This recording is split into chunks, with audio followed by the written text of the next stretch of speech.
देश में पहली बार ऐसा देखने को मिला है देश के इतिहास में कि किसी सीटिंग कैबिनेट मंत्री के ऊपर माननीय उच्च न्यायालय ने स्वतः किसी घटना का संज्ञान लेकर के गंभीर धाराओं में अपराध पंजीबद्ध करने के लिए स्वयं डीजीपी साहब को निर्देशित किया है। और जिस प्रकार का ये आदेश मेरे हाथ में है, जिस प्रकार की भाषा इसमें इस्तेमाल की गई है, कोर्ट ने इसमें कहा है कि मंत्री विजय शाह जी ने जो शब्द कहे हैं वो लैंग्वेज ऑफ गटर्स है, मतलब नाली से निकली हुई भाषा के समान तुलना की हुई है इसमें। साथ ही में कोर्ट ने समय बाध्य करके निर्देशित किया है डीजीपी साहब को कि शाम तक, इवनिंग तक इसमें उनके ऊपर कार्रवाई करके सूचित किया जाना है। और होता यह है कि शाम तक तो नहीं, लेकिन देर लतीफ रात 11-12 बजे तक एफआईआर की जाती है। एफआईआर को गोपनीय रखा हुआ, यूं तो सारी एफआईआर सामने आ जाती है, लेकिन यहां देशद्रोह से संबंधित एफआईआर है तो उसको गोपनीय रखा जा रहा है। खास बात यह है कि ऐसे प्रकरण में माननीय उच्च न्यायालय को गृह विभाग या मध्य प्रदेश की पुलिस पर भी भरोसा नहीं है, क्योंकि उन्होंने ये स्वयं कहा है कि इस पूरी जांच की, इन्वेस्टिगेशन की मॉनिटरिंग हाईकोर्ट द्वारा की जाएगी। इसका अर्थ साफ है कि माननीय उच्च न्यायालय को इस प्रकरण में मध्य प्रदेश की सरकार पर और गृह विभाग पर बिल्कुल भरोसा नहीं है।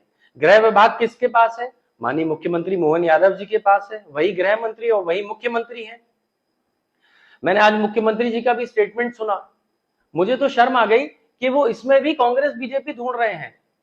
वो कह रहे हैं कांग्रेस के पुराने प्रकरणों के बारे में बता रहे हैं, कह रहे हैं कांग्रेस के फलाने नेता को इस्तीफा देना चाहिए। माननीय मुख्यमंत्री जी डॉक्टर मोहन यादव जी, मैं आपसे हाथ जोड़ के आग्रह कर रहा हूं कि ये देश का प्रकरण है, ये इसमें हमारे देश हित की बात है। यहाँ आप कांग्रेस बीजेपी कहां से ढूंढ के ले आए? यहाँ कोई पार्टी की तो बात ही नहीं हो रही, यहाँ देश हित की बात हो रही है। और जो आरोप आपके मंत्री के ऊपर लगे हैं, एक बार आप उसको अंग्रेजी को हिंदी में अनुवाद करके पढ़िएगा। इसमें लिखा हुआ है कि देश की अखंडता और एकता को खतरे में डालने का प्रयास, एक तरीके से देशद्रोह के चार्जेस लगे हुए हैं। और उसके बाद भी आप जो है उनका इस्तीफा नहीं ले रहे।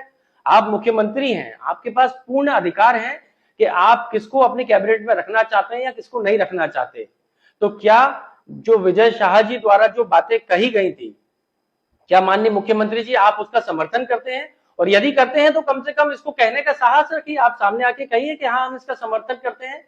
मैं तो हमारी पूर्व मुख्यमंत्री जी भारतीय जनता पार्टी से ही आती हैं, उमा भारती जी का धन्यवाद दूंगा कि उन्होंने जब देश की बात आई तो उन्होंने साहस करके बिल्कुल सत्य बात कही और उन्होंने स्पष्ट कहा इससे पूरे देश की में बेइज्जती हुई है और मंत्री विजय शाह जी को तत्काल बर्खास्त किया जाना चाहिए। तो मेरा आपसे आग्रह है माननीय मुख्यमंत्री जी, यूं तो कोई कांग्रेसी का प्रकरण होता है या आम व्यक्ति का तो आप तुरंत बुलडोजर लेके पुलिस को पहुंचा देते हो, क्योंकि आपके मंत्री है तो यहां आपने मौन धारण कर लिया है। आप इसमें कार्रवाई करके संदेश दीजिए कि हम सब लोग, जब देश की बात आएगी तो हम लोग सब लोग साथ में खड़े हुए हैं, जब हमारी सेना की बात आएगी तो हम वो काम करेंगे जिससे सेना का मनोबल बढ़े, ना कि मनोबल गिरे।